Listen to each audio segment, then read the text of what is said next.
Okay, just a little bit of an explanation here. This is a tutorial video, it's a challenge, it's going to be homework if you're in my inversion classes, and this is about something I harp on all the time, which is basically the engagement of the shoulders and the upper back to make your handstands more stable. And that's really the weak link for most people when they're going upside down. Some people it's no problem, that's actually an unusual case. And just to illustrate the point, what I'm talking about here is basically, you know, you're putting weight on your hands when you're in a handstand. And I'm standing upright right now, but if I was upside down, I'd have my palm on the floor, straight arm, and when you press, you want to press and press into the floor so that the shoulder comes in line with the upper body. What most people have is something that looks like this with a hinge in the shoulders. And it's a little bit more obvious. If you see me, I've got this elastic band here. And typically what people do when they're in the handstand is they're pressing into the floor, and it sort of looks like this, and the shoulders and the upper back are relatively passive. It takes a lot to engage this, so you're pressing up. And if you see with this band, as I press here, I can bring the shoulder blades even further into my back, and you're getting an almost continuous line from my wrists all the way down toward my waist, along the length of the spine from there. And you can actually start to move in toward an arch.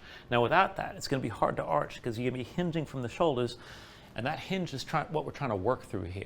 And a good way to trigger this, or just sort of engage the muscles, is to do what I just did using this sort of elastic band.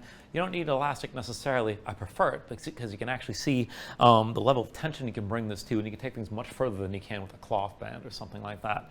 Also, I've done a video basically rolling my back, the upper back, on a ball with more of a weighted stretch, and that's another approach you can take to actually feel those muscles and start to get through some of the if you're tight because of block muscles and that sort of thing. It can take some time to work through, but it can be worked through, and that's really my point here. And I'm going to continue this video showing you the wall hold upside down, moving through shoulder shrugs, and then just holding for time. All right, I'm going to go up with a belly to wall handstand, and this is the tutorial and this is the homework.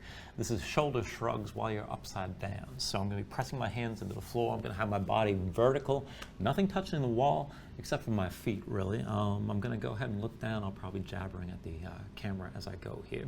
So the idea here is to do 3 intense shrugs. So basically passive in the shoulders at first, and then pressing up so that my ears come up toward my shoulders as much as I can go, and then I'm going to let that go.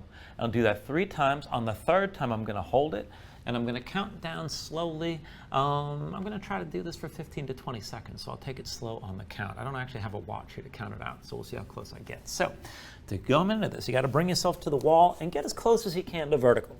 Now, you can be further away and stay at this point here, and then you'll start from this position, and you're going to press up and take it up and down like this, trying to close that hinge of the shoulders as much as you can. This will be imperfect. It's much easier to get into that line if you can get fully vertical, but work it from where you can. So coming in, I'm going to bring my hands in within about 6 inches of the wall, and this will bring me roughly to vertical.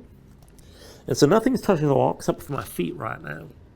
Now, from here to start out, you want to just let yourself sink down between the shoulders, and then press up as hard as you can. Hold for just a few seconds, and then bring it back down.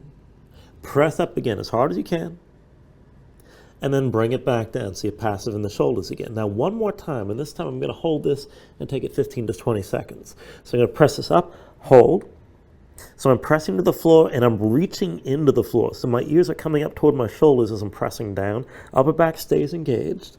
And then from here, I'll just keep holding for, well, let's just start it off. So 20, 19, 18, 17, 16, 15, 14, 13, 12, 11, 10, 9, 8, 7, 6, 5, 4, 3, 2, 1. Now I'm going to release that shrug and then come down.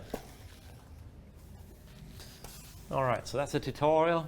It's all toward working into the tension of those muscles in the upper back and using them for really solid support on your handstands. Once you can actually lock that in while you're balancing, it becomes much easier to do most everything when you're upside down on your hands. And yeah, hope this helps. Give it a try.